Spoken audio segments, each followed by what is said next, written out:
네, 다 같이 신약 성경 갈라디아서 4장 1절 말씀부터 읽겠습니다.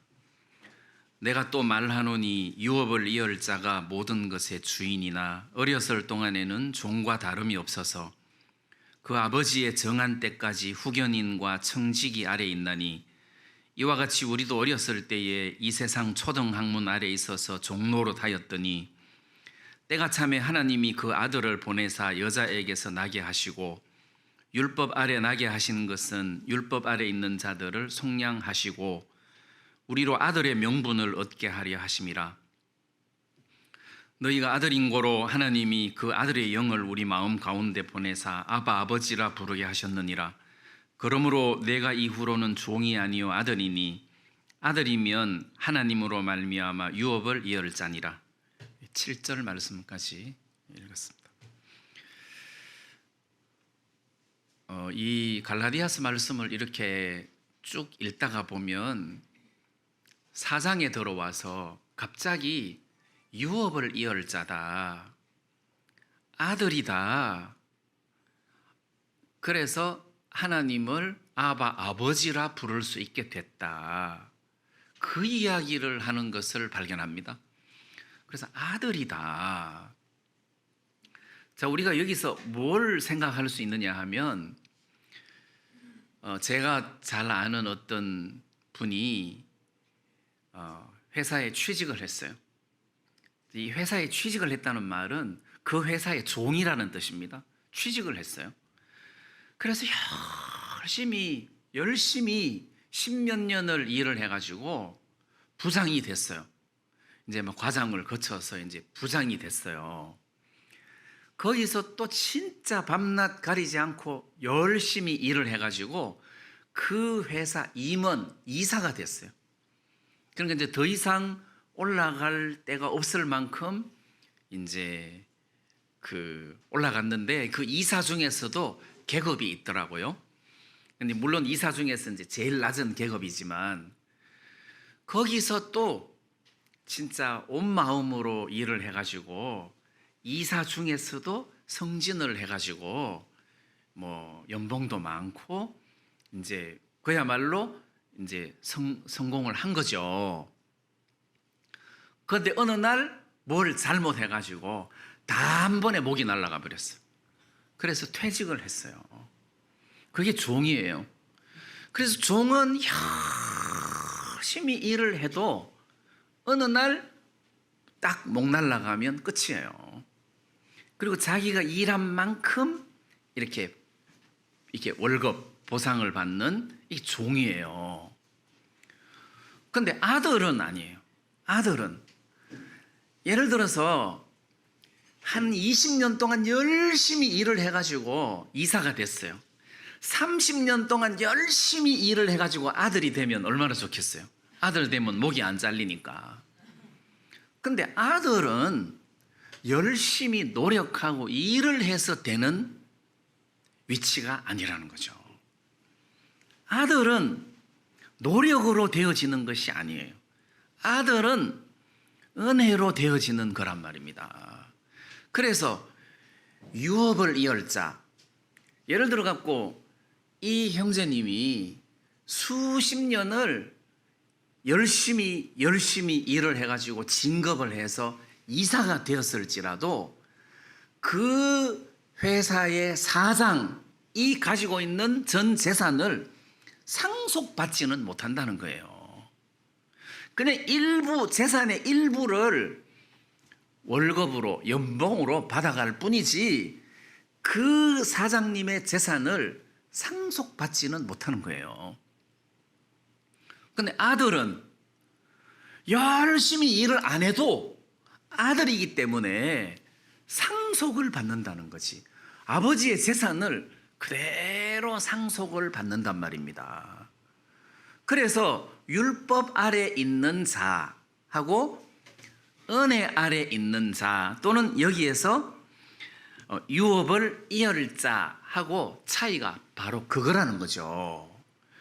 그래서 갈라디아 성도들에게 너희들이 열심히 율법을 지키면 그 지킨 만큼 처음에는 조금 보상을 받는 듯 하지만 한 번 어겼을 때는 목 날라간다. 저주다. 그 율법을 지킴으로 은혜를 입은 사람은 한 명도 없다. 그런데 이제는 율법의 행위로 말미암지 않고 믿음으로 말미암아 예수 그리스도의 공로로 말미암아 하나님의 아들이 되는 그런 신분을 얻음으로 하늘나라를 유업으로 상속을 받을 수 있게 됐다. 그게 행위로가 아니라 은혜로 믿음으로 되어지는 것이다. 그리고 어느 것이 너희들에게 유익하고 너희들을 위한 것이냐? 믿음으로 말미암은 유업을 이을 자가 되는 또는 하나님의 아들 양자가 되는 그것이 하나님이 원하시는 것이고 안전한 것이고 그게 바로 구원의 길이다. 자, 여러 각도로 율법과 은혜와 믿음을 설명을 하는 가운데 4장에 들어와서는 유업을 이을 자다 이렇게 설명을 하고 있다는 것입니다. 구약 성경 아브라함이 318명을 거느리고 롯을 포로로 잡아간 그돌라오멜 왕 그 연합국을 쳐부수고 롯을 포로로 잡혀 있던 롯을 구제해 가지고 다시 가나안 땅으로 돌아왔단 말입니다. 그때 하나님의 은혜로 아브라함이 그 연합국을 이겨서 롯을 잡아왔지만 그 왕들이 그 우리를 이기고 그 롯을 잡아간 그 사람 누구야? 그 아브라함이라는 사람인데 헤브론에 삽니다. 그래, 그날 우리는 대책도 없이 그냥 승리에 취해가지고 젖어 있을 때 기습을 해가지고 우리가 당했는데 복수하자 해서 그 연합군들이 다시 뭉쳐가지고 아브라함을 공격하면 아브라함은 이게 막을 대책이 없단 말이에요. 그 전쟁이 14장이고 15장에서 하나님이 아브라함에게 이상 중에 나타나셔가지고 아브라함아 두려워하지 마라 그랬어요. 두려워하지 마라. 왜? 이들이 언제든지 공격해서 아브라함을 무너뜨릴 수 있으니까. 아브라함이 혹시 믿음이 없어가지고 두려워할 수도 있는데 두려워하지 마라 그랬단 말이에요. 두려워하지 마라. 자, 그리고 하나님께서 아브라함에게 하신 말씀이 나는 너의 방패다. 그래서 방패다. 나는 너의 방패다. 내가 너를 막아주겠다. 그리고 하신 말씀이 너의 지극히 큰 상급이다. 나는 너의 지극히 큰 상급이다. 이 상급이라는 말은 상이다. 여기서 이야기하면 이 상속이다. 약간 단어가 다르지만 하나님이 아브라함에게 뭘 축복해 주셨느냐 하면 내가 너에게 보상으로 나를 믿은 보상으로 나를 너에게 주겠다 이런 뜻이에요. 그럼 아브라함이 하나님을 믿은 보상으로 뭘 받았느냐? 하나님을 받았다는 거죠. 하나님을 상으로 받았다는 거예요. 그럼 아브라함에게 너 뭘 가지고 있냐? 나는 하나님을 가지고 있다 이런 뜻이에요. 마찬가지예요. 이 갈라디아 4장 말씀에 유업을 이을 자가 모든 것의 주인이다 했는데 유업을 이을 자가 바로 우리 구원받은 성도들이란 말이에요. 구원받은 성도들이 뭘 이어가냐? 유업, 상속을 이어간다는 것입니다. 몇 년 전에 건간이에요. 시카고에 86세 된 할아버지가 세상을 떠났는데 자식이 없어. 근데 그가 가진 재산이 160억쯤 돼, 한국 돈으로. 요즘 달러가 올랐으니까 더 많겠죠. 160억쯤 돼요. 그래서 자식이 없어. 그리고 형제도 없어. 형제들도 다 세상을 떠났어. 그리고 이 사람이 160억의 재산을 남겨가지고 죽었는데 정부에서 법적 상속인을 찾았다는 거죠. 5세대에 걸쳐서. 그러니까 이제 형제들의 자식들 뭐 이렇게 해가지고 그 상속자를 찾는데 몇 년이 걸렸대요. 그래서 결국 119명의 상속자를 찾아가지고 160억을 나누어 주다가 보니까 한 사람 앞에 뭐 8,500만 원씩인가 돌아갔대요. 그 상속자 중에 여러분들 이름이 들어갔으면 8,500만 원 받는 거 아니에요. 그 받은 사람은 돌아가신 분이 누군지도 모른대요. 이게 상속이라는 것이 무슨 착해서 받는 것도 아니고 무슨 뭘 일을 열심히 해서 받는 것이 아니라 그 사람의 상속을 이을 만한 법적인 명분이 있는 사람이 받는 거예요. 거기서 명분이라는 단어가 여기 나오는데 5절에 보면 아들의 명분을 얻게 하려 하심이라. 우리가 원래는 아들이 아닌데 아들의 명분을 얻었다는 겁니다. 아들의 명분. 다시 말하면 그 사람이 가지고 있는 재산을 그대로 상속받을 수 있는 명분을 얻은 사람이 8,500만 원씩 가져갔단 말이에요. 그런데 그 사람의 재산은 160억인데 하나님의 재산은 160억 넘잖아요. 그래서 우리가 유업을 이을 자다.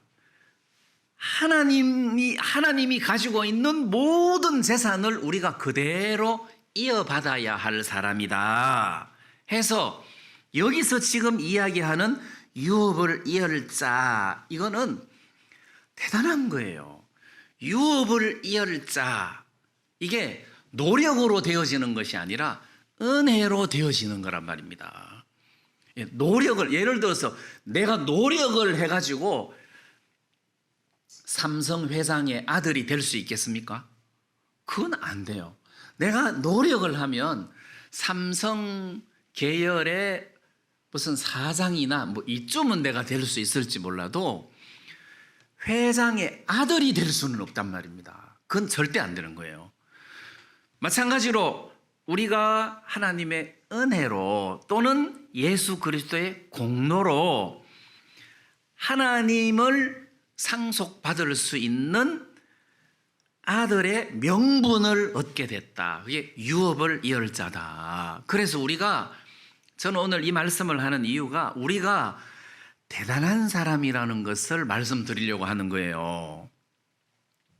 전에도 말씀드린 적이 있는데 베드로전서 5장에 보면 3절에 맡기운 자들에게 주장하는 자세를 하지 말고 오직 양무리의 본이 되라 이렇게 했어요.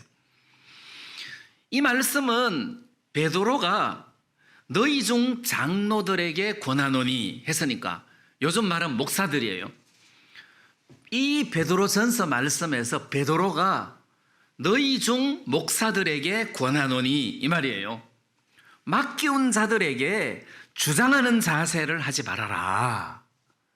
근데 험정역 번역에는 맡기운 자들을 어떻게 번역하고 있느냐 하면 하나님의 상속 백성 위에 주인처럼 군림하지 마라 이렇게 되어 있어요. 이 말은 여러분들이 하나님의 상속 백성이다. 다시 말하면 대단한 사람이기 때문에 함부로 건드리지 마라 이런 의미예요. 대단한 사람이다. 하나님의 상속 백성이다. 대단한 사람이다. 그래서 신분을 이야기하는 거예요. 그 사람의 능력을 지금 이야기하는 것이 아니에요. 율법은 능력을 따지잖아요. 근데 여기서는 신분을 이야기하는 거예요. 이 사람은 아들이다. 그 모든 유업을 상속으로 이어받을 사람이다. 그러니까 이 사람은 보통 신분이 아니다. 신분이 굉장히 높은 신분이다. 자, 그래서 저는 오늘 아침에 여러분들이 아이고 나는 왜 이렇게 생겼을까 그렇게 생각하시면 안 된다는 거죠. 나는 왜 이렇게 생겼냐 하더라도 이게 신분이 하나님의 상속 백성이라는 거죠. 어떤 사람이 돌잔치에 갔어요. 돌잔치에 갔는데 사람들이 돌잔치 선물을 막 이렇게 줬을 거 아니에요. 선물. 근데 어떤 화가가, 아주 유명한 화가가 돌잔치에 아무것도 안 가지고 간 거예요. 그래가지고 그 어린애가 부채를 이렇게 접었다 폈다 하는 부채를 하나 선물을 받아가지고 쥐고 있었는데 그 부채를 좀 달라고 해서 부채에다가 이 화가가 그림을 그리고 사인을 했어요. 1,000원짜리 부채가 몇백만 원이 되는 거예요. 사인이 들어가니까.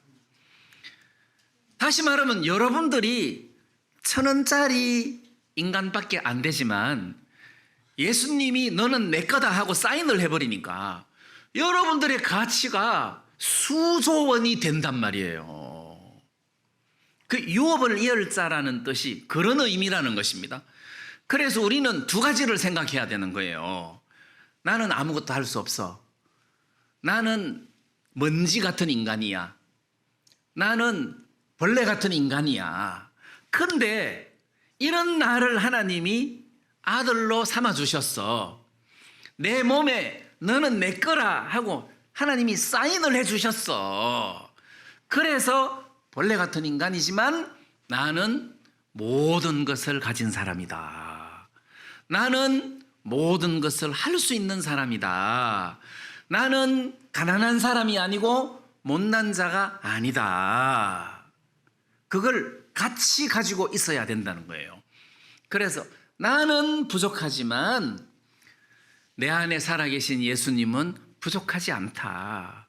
고로 나는 부족하지 않은 사람이다 해서 믿음으로 나의 모든 형편을 뛰어넘는 그런 어떤 생각, 사고를 가지고 있어야 된다는 거죠. 자, 아침에 저는 그걸 여러분들에게 말씀드리고 싶습니다. 우리는 종이 아니고 아들이다. 종은 열심히 한 만큼 뭘 받는데 아들은 한 만큼 받는 아들이 없다. 아들이기 때문에 그냥 받는다. 가만히 있어도 그냥 받는다. 그래서 구원받은 사람 또는 유업을 이을 자라는 이 말의 단어가 진짜 대단하다는 뜻입니다. 진짜 대단하다. 그걸 여러분들이 기억을 하셨으면 좋겠고, 그 다음에 7절 말씀에 보면 그러므로 네가 이후로는 종이 아니요 아들이니 아들이면 하나님으로 말미암아 유업을 이을 자니라 해서 아들이라는 표현을 하고 6절에는 너희가 아들인 고로 하나님이 그 아들의 영을 우리 마음 가운데 보내사 아바 아버지라 부르게 하셨느니라 이랬단 말이에요. 아버지라 부르게 하셨다 하고 앞에 아바라는 단어를 붙였어요.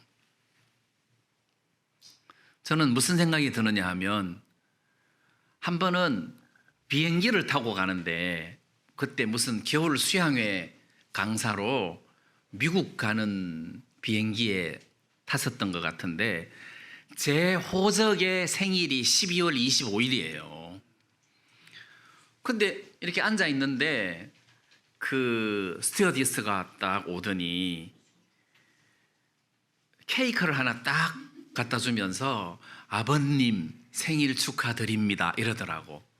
아버님. 그때도 나도 이제 거의 이제 50대 후반이고 그러니까 그 젊은 사람 눈에는 내가 무슨 노인으로 보였는가. 그래서 요즘 어디 가면 아버님 이렇게 이야기해요. 아버님. 근데 아버님 요즘 왜 그러잖아요. 뭐 아버님, 아버님 이렇게 하잖아요. 그 원래 그렇게 호칭을 하면 안 되거든요. 근데 이제 장사 수단으로 친근감을 갖게 하려고 아버님, 아버님 이렇게 하는데, 근데 아빠라고는 하지 않는다는 거죠. 아빠라고는 못해요. 아버님은 할 수 있는데 아빠는 못해요. 다시 말하면 아버지는 진짜 아들만이 아버지라고 부를 수 있다는 거죠. 진짜 아들만이.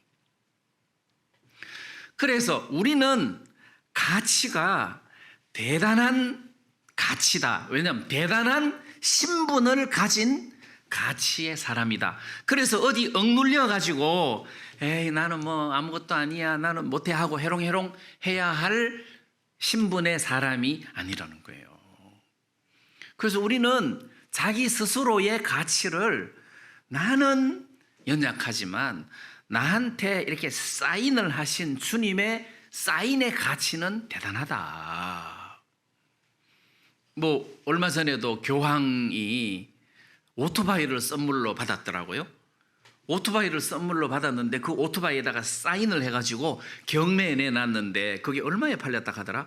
2억에 팔렸다나 뭐 그래가지고 뭐 구제금으로 내놨다 하는데, 이렇게 사인을 한번 하면 오토바이 뭐 한 대가 예를 들어서 비싼 게 뭐 1,000만 원, 2,000만 원 하더라도 사인을 하면 가치가 10배, 100배 막 뛴단 말이에요.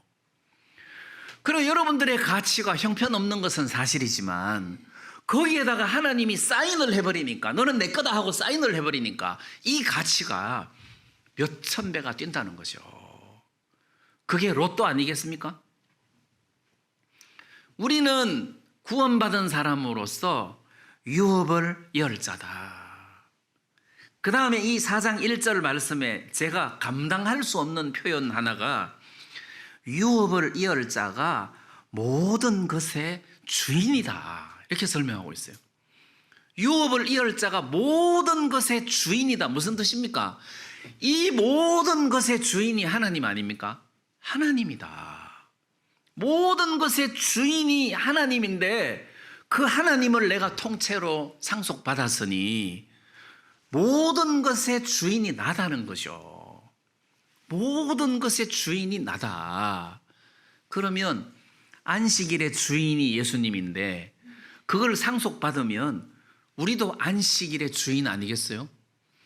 모든 것에서 쉼이 있다는 거죠.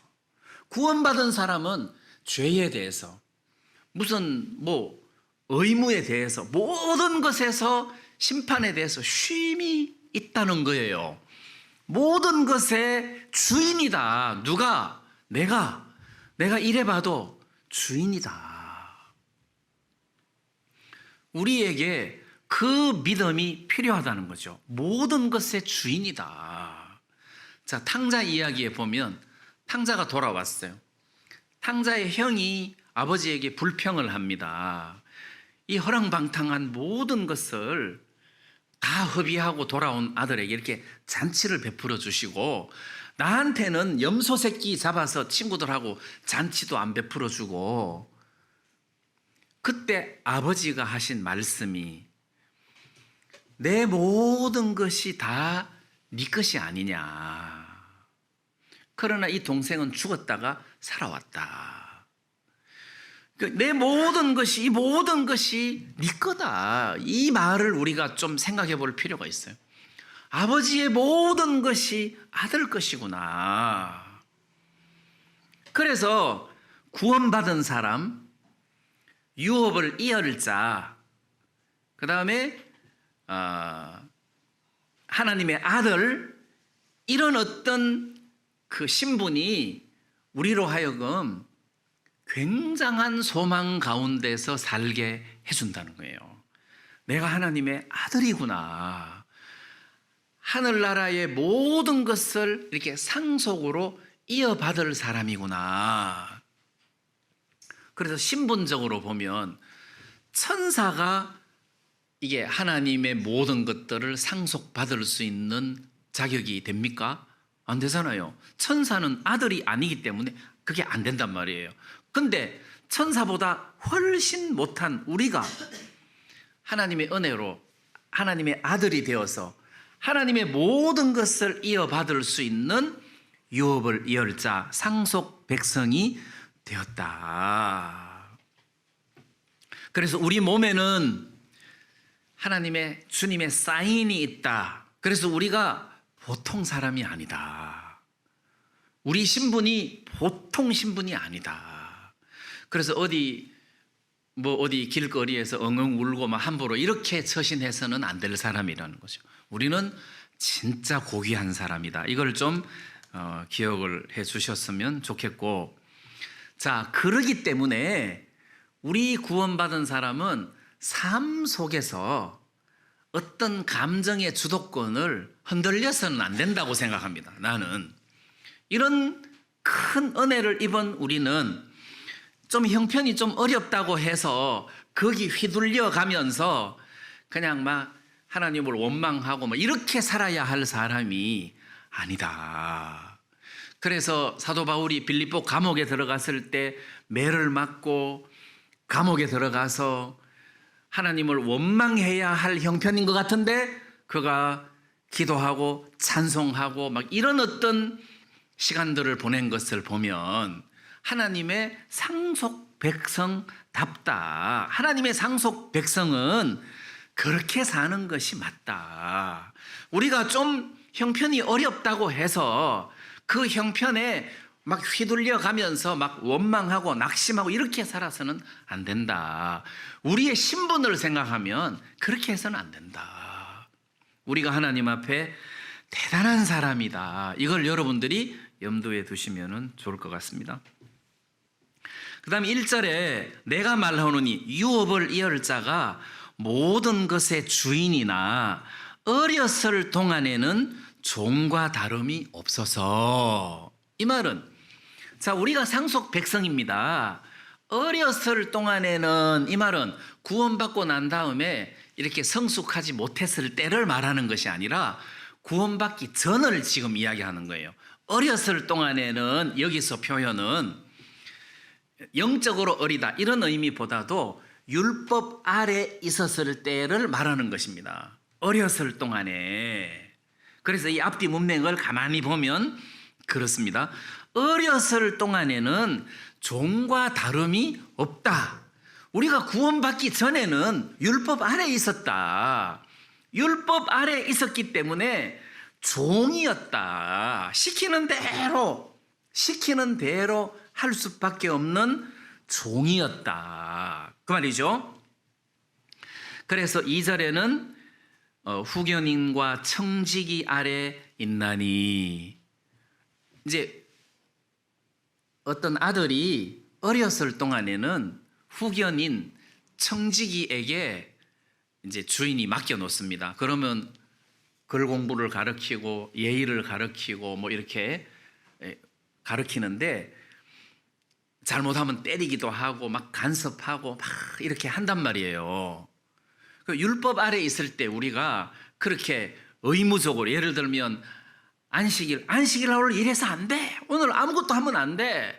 그거 안식일 범하는 거야. 그거 아마 너무 멀리 가면 안 돼. 불 켜면 안 돼. 요리해서도 안 돼. 설거지해서도 안 돼. 해서 막 계속 간섭을 한다는 거예요. 율법 아래서는. 근데 우리가 구원을 받고 난 다음에는 유업을 이을 자지만 구원을 받기 전에는 마치 종과 같았다. 종과 같았다.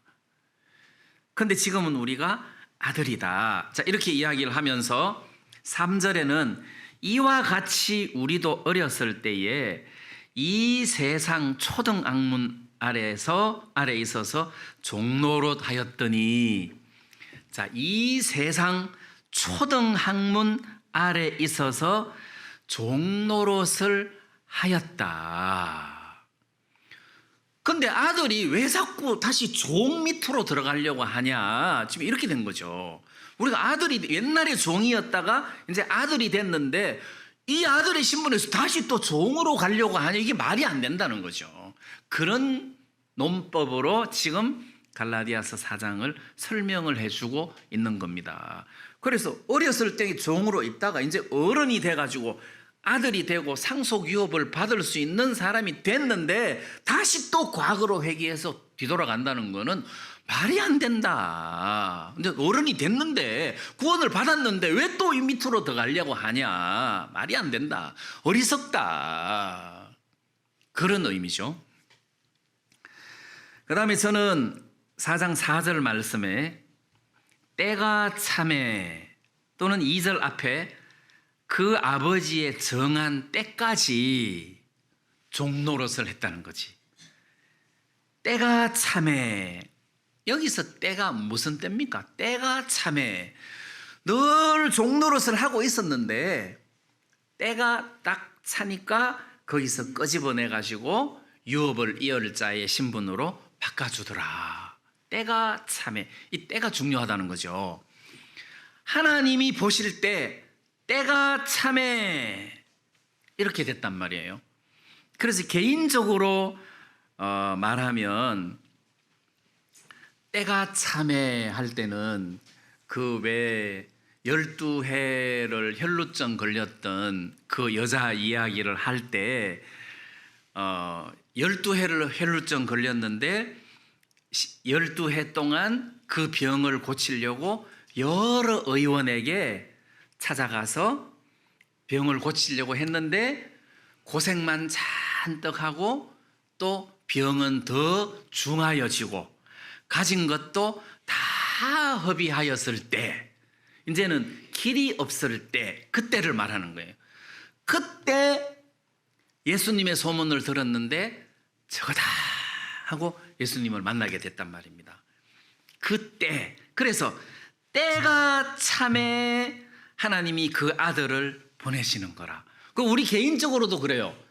때가 참에 하나님이 예수님을 딱 보내서 우리가 예수님을 만나게 했단 말이에요. 때가 참에. 자, 이거는 신앙의 공식 같다는 생각이 들었습니다. 탕자도 아버지를 떠났을 때 재산이 많았잖아요. 허랑방땅 다 허비하고 나중에 그걸 다 허비하고 아무것도 없을 때, 그때 탕자가 야, 내 아버지 집에는 양식이 풍족한 품꾼이 얼마나 많은고 나는 여기서 줄여 죽는구나. 그때 아버지가 기억이 나고 아버지에게로 가야 되겠다 해서 아버지를 만나는 그 때가 있다는 거죠. 그게 때다. 자, 그래서 우리는 이 때를 빨리 우리 마음속에 결정을 해야 된다는 거지. 다시 말하면 오호라 나는 공고한 사람이로다 할 때 그리스도가 딱 나타난다는 거지. 이 구원받은 사람이 삶 속에서 어떤 어려움을 만났어. 부분적인 건데 그때 하나님 나는 이걸 할 수 없습니다 해서 내가 길이 없다는 사실이 발견됐을 때, 그렇지, 나는 길이 없지만 예수님이 계시지, 그래서 하나님이 나에게 예수님을 주셨지 해서 예수님으로 말미암아 그 문제를 풀어나간단 말이에요. 그래서 여기서 이야기하는 때가 참에는 우리 구원을 이야기하는 겁니다. 저도 복음을 전해보고 제가 구원받았을 때도 그렇고 때가 참에 복음이 나하고 연결되더라고요. 저는 죄사함 받고 싶어갖고 막 이 죄를 씻어달라고 매일 기도하고 하다가 길이 없더라고. 그래서 목사님을 찾아갔어요. 고등학교 2학년인데 목사님이 저를 좀 성의 없이 대했던 것 같아요. 장로교 목사님인데, 네가 지금 사춘기라서 그래. 사춘기이기 때문에 이렇게 신앙의 회의를 느끼고 막 죄 그러는데 이제 이 사춘기만 지나고 나면 너도 훌륭한 신앙인이 될 수 있을 거야. 뭐 이렇게 교제를 해줬어요. 그래 내가 그 교회를 나오면서 그때부터 성경책을 집어던지고 교회를 안 나갔어요. 성경책을 하늘로 집어던졌어요. 쓰레기통에 던진 게 아니라 하늘로 집어던진 거는 하나님 이런 뜻이에요. 하늘로 던진 거는 하나님이 어딨어, 진리가 없으니까 길이 없지, 내가 이렇게 지금 울부짖고 찾는데 하늘로 집어던졌어요. 그리고 교회를 안 나갔는데 그리고 얼마 있다가 복음을 만났단 말이에요. 그러니까 이게 공식인 것 같더라고. 때가 참해. 때가 참해. 그러면 아무리 해도 구원을 안 받는다. 때가 안 찼어. 때가 안 찬 거죠. 때가 참해. 이 때가 참해가 참 좋더라고. 내 인생에서 때가 찬 때가 있었구나. 그리고 이제 부분적으로 삶 속에서 내가 뭘 막 이렇게 해결하려고 하다가 하나님은 나는 내 힘으로 이 해결할 수 없습니다. 나는 주님의 은혜가 아니면 이 문제를 해결할 수 없습니다. 하고 주님에게로 건너오게 되더라고요. 때가 참해. 자, 그래서 4절에 보면 때가 참해 하나님이 그 아들을 보내사. 난 이게 너무 좋은 거예요. 때가 차니까 하나님이 구원자를 보내더란 말이에요. 때가 차니까 구원자를 보내더라. 자, 나는 구원을 받았기 때문에 또 다른 구원자가 올 필요가 없지만 삶 속에서 어떤 부분적인 일들을 만날 때 하나님이 구원자를 보내서 그 부분을 해결하게 해주시더라. 때가 참해. 그러니까 구원받은 사람은 이 때를 잘 알아야 된다는 거죠. 나는 못합니다. 그래서 저는 예수님의 은혜가 필요합니다. 해서 예수님에게로 내 마음을 옮기는 거죠. 저는 못합니다. 저는 당신의 은혜가 없이는 이 문제를 풀 수가 없습니다. 때가 참해. 그때 하나님이 아들을 보내사, 그 다음 여자에게 나게 하시고, 자, 아들을 보냈는데 여자에게 나게 하시고, 이 말은 우리는 남자에게서 났어요. 우리도 물론 여자에게서 났는데 우리를 표현할 땐 우리는 남자에게서 난 거예요.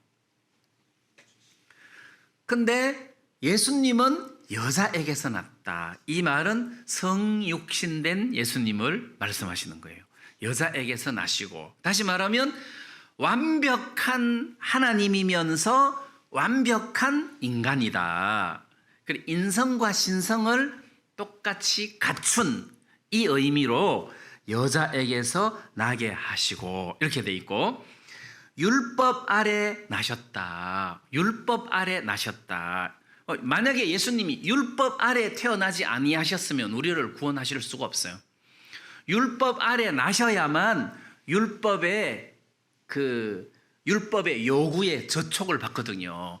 그리고 예수님이 율법 아래 나셨기 때문에 율법의 요구를 다 지키셨고, 우리가 어긴 죄의 대가를 예수님이 지불하심으로 율법의 요구를 충족시켜 주어서 우리를 율법에서부터 해방시켜 주셨단 말이에요. 그래서 율법 아래 나게 하신 것은 율법 아래 있는 우리를 속량하시기 위해서 그랬다. 자, 하나님이 율법 아래 있는 우리를 하나님이 율법 아래 예수님을 보내셨다. 우리를 구원하시려고. 자, 그래 예수님이 율법 아래 나셔서 그 다음 어떻게 했느냐?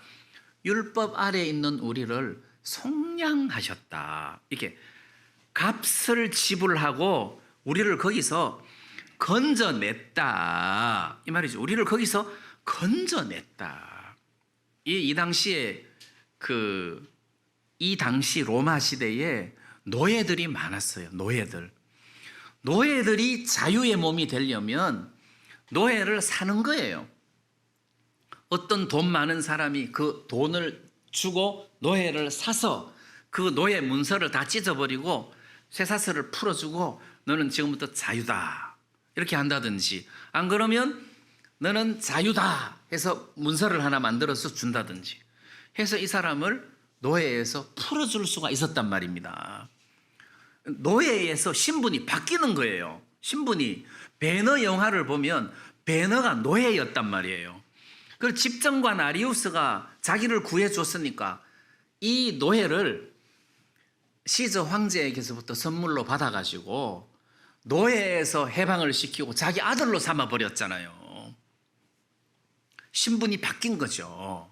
우리도 마찬가지로 예수님으로 말미암아 속량, 노예, 죄의 노예 또는 사망의 노예에서 죄값을 지불하고 우리를 거기서 풀어주어서 자유롭게 했을 뿐만 아니라 하나님의 아들로 삼으셨다는 거지. 그래서 여기서 아들의 명분을 얻게 하려 하심이라. 아들의 명분. 너는 하나님의 아들이다. 하나님의 아들이다. 너는 하나님의 양자다. 여기 아들의 명분은 양자예요. 아들의 명분을 얻게 하려 하심이라. 그래서 하나님이 예수님을 세상에 보내셔가지고 우리를 속량하시고 그리고 하나님의 아들의 명분을 얻게 하셨다. 자, 그렇기 때문에 여기 나타난 갈라디아서 4장 말씀에서 지금 바울이 이야기하려고 하는 메시지의 흐름을 여러분들이 이렇게 잘 읽어보실 필요가 있는 거예요. 이 메시지의 흐름을 이렇게 잘 읽어보면 우리가 뭘 열심히 안식일을 지키고 할례 받고 막 열심히 해서 하늘나라에 간다든지 상을 받는다든지 하는 것이 아니고 우리는 이걸 할 수 없어서 허우적거리고 있을 때 하나님이 예수님을 이 땅에 보내셔가지고 그분으로 하여금 그 예수님은 그냥 평범한 인간이 아니다. 여자에게서 나신 분으로 신성과 인성을 갖추신 완벽한 하나님임과 동시에 완벽한 인간으로서 우리의 죄값을 지불하고 우리를 거기서 건지심으로 말미암아 우리가 하나님의 아들이 되어 가지고 하나님의 유업을 이렇게 상속받을 수 있는 그런 신분이 되게 했다. 이게 노력으로가 아니라 예수님으로 말미암아 우리가 이렇게 된 거다. 그래서 우리가 하나님을 아버지라고 부르게 된 거다. 그런데 이제 와서 뭘 또 노력을 해야 되냐. 자, 요런 어떤 논리로 지금 이 말씀을 설명을 하고 있다는 거예요. 자, 우리가 한번 생각을 해봅시다. 이 바울이 갈라디아서를 통해서 우리들에게 말하려고 하는 예수님께서 율법 아래 있는 우리들을 속량하시기 위해서 율법 아래 나셨고 그리고 속량하시기 위하여 십자가에 못 박히셨고 그 다음에 하나님의 아들의 명분을 얻게 해주셨다. 아들이 되게 해주셨다. 그러면 다윗이 시편이나 아니면 사무엘 상하나 다윗이 참 믿음의 사람이고 하나님과 마음이 합한 사람으로서 은혜를 입은 사람인데 다윗이 하나님을 나의 하나님 여호와여 이렇게 울부짖은 적은 있지만 아버지 이렇게 한 적이 있습니까? 다윗이 아버지라고 한 적이 있습니까? 한 번도 없어요. 아버지라고 한 적은 없어요. 아브라함도 아버지 이렇게 부른 적은 없어요. 유일하게 아버지 하고 부를 수 있는 사람은 하나님을 바로 이 교회 시대에 구원받은 사람밖에 없어요. 우리는 그냥 습관처럼 하나님 아버지 이렇게 하는데 이게 얼마나 대단한 표현인지 아십니까? 구약의 솔로몬 왕이나 어떤 사람도 어떤 믿음의 사람도 하나님을 아버지 이렇게 부른 적이 없어요. 또 부를 수도 없었어요. 부를 수도 부른 적도 없어요.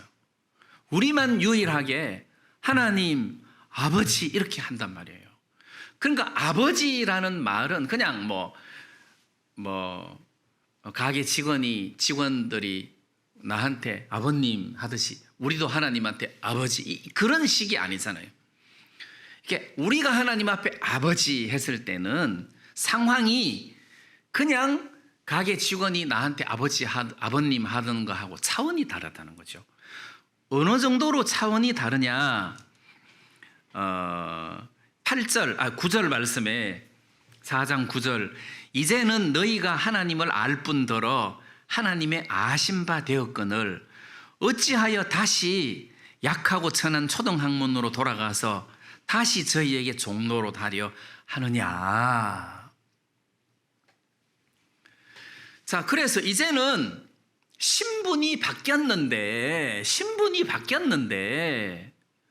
왜 다시 종노릇을 하려고 하냐. 거꾸로 이게 말이 안 된다. 그래서 내가 하나님을 아버지라고 부르는 것은 당연하고, 그 다음에 하나님도 나를 9절에 너희가 하나님을 알 뿐더러 하나님의 아신 바 되었거늘, 이 말은 나도 하나님을 알고 하나님도 나를 안다는 거예요. 내가 하나님을 아버지라고 부르고 하나님 아버지도 나를 아들로 부른다는 거예요. 자, 우리가 이런 어떤 신분적인 확실한 관계가 형성됐는데, 이제는 아들인데, 그것도 어린 아들이 아니라 이제는 상속 유업을 그대로 이어받을 수 있는 어른이 됐는데 다시 어린아이처럼 또는 종들처럼 이렇게 가냐. 이건 말이 안 된다. 갈 수도 없을 뿐더러 갔어도 안 된다. 그래서 지금 바울이 이 표현을 통해서 지금 말도 안 되는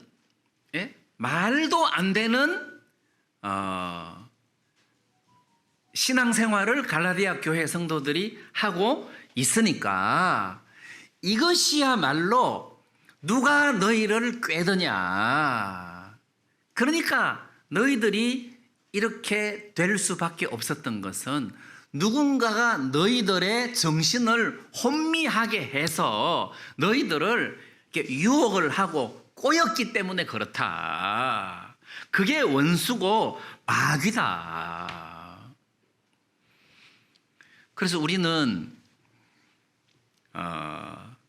유업을 이을 자다. 이거를 기억하시고, 제가 4장 1절 말씀부터 읽었는데 바로 위에 3장 29절 말씀에 보면 너희가 그리스도께 속한 자면 곧 아브라함의 자손이요 약속대로 유업을 이을 자니라. 여기서 유업을 이을 자니라 해놓고 그리스도께 속한 자면 이렇게 돼 있어요. 그러니까 전부 다 같은 말입니다. 하나님을 아버지라고 부를 수 있는 사람, 또는 하나님이 그 사람 속에 성령을 주신 사람, 유업을 이을 자, 또 그리스도께 속한 자. 표현이 다 달라서 그렇지 신분이 다 똑같은 상황이에요. 그럼 여기 3장 29절 표현에서 그리스도께 속한 자다. 이 표현도 얼마나 재밌습니까? 그리스도께 속한 자다. 그 말은 그리스도께 속한 자는 그리스도의 모든 것이 내 거다 이 말이잖아요. 그리스도의 의가 내 것이다. 그리스도의 기쁨이 내 것이다. 왜? 내가 그에게 속했으니까. 이 속했다는 말을 이제 우리 집안이 있어요. 이제 아들이 있고 막 집안에 재산도 많고 많이 있어요. 근데 아들이 결혼을 해서 며느리가 됐어요. 근데 오늘부터 너는 며느리다. 너는 우리 집안 식구다. 우리 집에 속했다. 이런 의미죠. 속했다. 그럼 그리스도에게 속했다는 말은 우리가 그리스도에게 무슨 결혼을 하든지 무슨 신분 관계가 그리스도하고 이렇게 연관이 되는 그런 상황으로 그리스도에게 속한 거예요. 너는 우리 식구다. 속했다. 그러면 그리스도가 가지고 있는 모든 것이 우리 거다. 이미 우리 것이 됐다. 그러기 때문에 율법을 지키면 줄게 이게 아니라는 거죠. 율법을 지키면 준다. 안식일을 지키면 할례를 받으면 준다. 그게 아니고 이미 그리스도에게 속한 자는 그 모든 것들을 다 얻은 아들이다. 그래서 우리가 어디에도 매여야 할 필요가 없다. 우리가 자유자다. 그래서 아들은 아들답게 사는 게 맞지만 아들답게 못 살아도 아들은 아들이고 신부는 결코 바뀔 수가 없다. 예를 들어서 우리가 안식일을 어긴다고 해서 할례를 안 받았다고 해서 아들이 취소되느냐? 그렇지 않다는 거예요. 이 신부는 절대 변할 수가 없는 거다. 자, 그렇기 때문에 내가 그리스도께 속한 사람이구나. 내가 그리스도께 속한 자구나. 4장 1절 말씀에 모든 것의 주인이구나. 그래서 저는 우리가 구원받은 사람으로서 세상을 살아갈 때 힘들다, 어렵다 하고 하나님을 원망하고 그렇게 해야 할 사람이 아니다. 만약에 우리에게 필요한 게 있다면 그것은 때가 참해. 때가 참해. 그래서 복음을 전할 때 하나님, 저 사람 좀 때가 차게 해주십시오. 이게 이제 우리한테는 기도 제목이 될 수 있겠죠. 때가 참해. 그럼 우리도 어떤 일을 거기서 막 벗어나려고 막 몸부림을 치고 할 때 때가 참해. 이게 내가 할 수 없는 문제구나 하는 것을 금방 발견하고 주님에게 기울어질 때 이 때가 참해. 그때 그리스도가 우리 가까이에 오신다. 나는 이게 너무 좋다는 생각이 들었습니다. 그래서 우리는 구원받은 사람으로서 합당한 마인드, 행동, 구원받은 사람으로서 가져야 할 어떤 그 믿음, 마음가짐, 이걸 여러분들이 좀 기억을 할 수 있었으면 좋겠습니다. 이 모든 것이 내 거다. 내가 그리스도에게 속한 사람이다. 내가 그리스도에게 속했다. 그의 모든 것이 다 내 거다. 내 거다. 또는 다른 표현으로 보면 주님과 내가 한 몸이다. 남편과 아내다. 이런 표현도 있지만 여기서는 갈라디아서 4장에서는 유업을 이을 자다. 이런 어떤 표현으로 우리에게 굉장한 그 감동과 확신을 준다는 생각이 들었습니다. 그래서 이 유업을 이을 자, 그리스도에게 속한 자, 또는 아들의 명분을 얻은 자, 또는 하나님의 아심바 되었거늘 아심바 되은 자. 하나님이 나를 아시는구나. 나를 아시는구나. 이런 위치의 신분을 가진 사람인데 여러분들이 함부로 이렇게 쓰러져서는 안 된다. 포기해서는 안 된다. 소망을 가지고 믿음을 가져라. 이런 말씀을 아침에 여러분들에게 드리고 싶었습니다. 우리 말씀 여기까지 드리겠습니다.